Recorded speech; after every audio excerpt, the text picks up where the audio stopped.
রাজ্য রাজনীতি এক নতুন জায়গায় এসে দাঁড়িয়েছে। রাজনীতি এখন সবাই জানে, রাজনীতি হলো একটা খারাপ জায়গা। রাজনীতি মানে চুরি, রাজনীতি মানে পাওয়ার, রাজনীতি মানে উচ্চ লেভেল।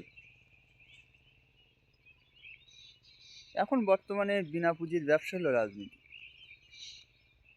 এটাই বাস্তব।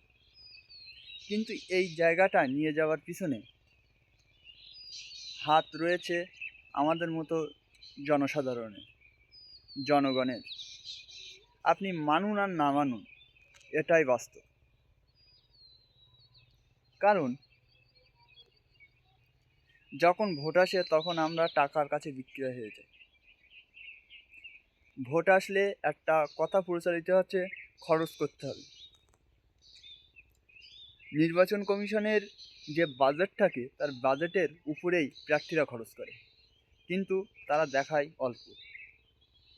বাজেটের মধ্যেই তারা দেখায়, কিন্তু খরচ করে বাজেটের বাইরে। নির্বাচন কমিশন যে বাজেট, একটা প্রার্থীর বাজেট বেঁধে দেয়, মানে বিধানসভা ভোটে একটা প্রার্থী কত খরচ করতে পারবে সে একটা বাজেট সংবিধানে আছে, সেটা বেঁধে দেওয়া হয়।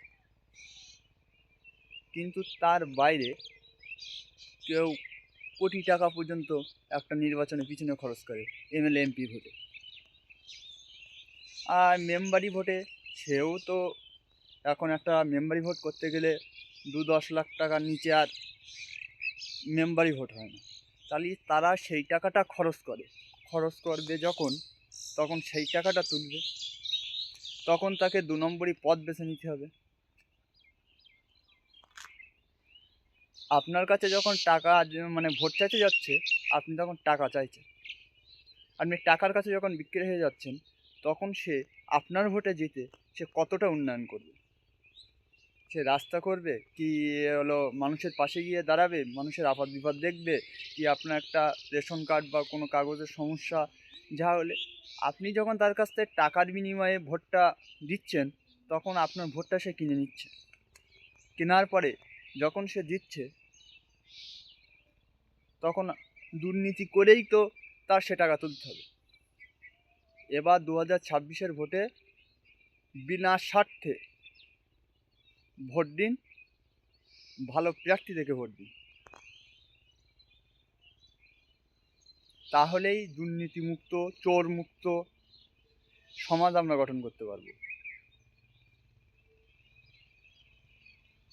যেটাই বলার ছিল। ভালো লাগলে পাশে থেকে চ্যানেলটি সাবস্ক্রাইব করবেন, ফেসবুক থেকে থাকলে ফলো করবেন। আবার আসা হবে অন্য ভিডিওতে।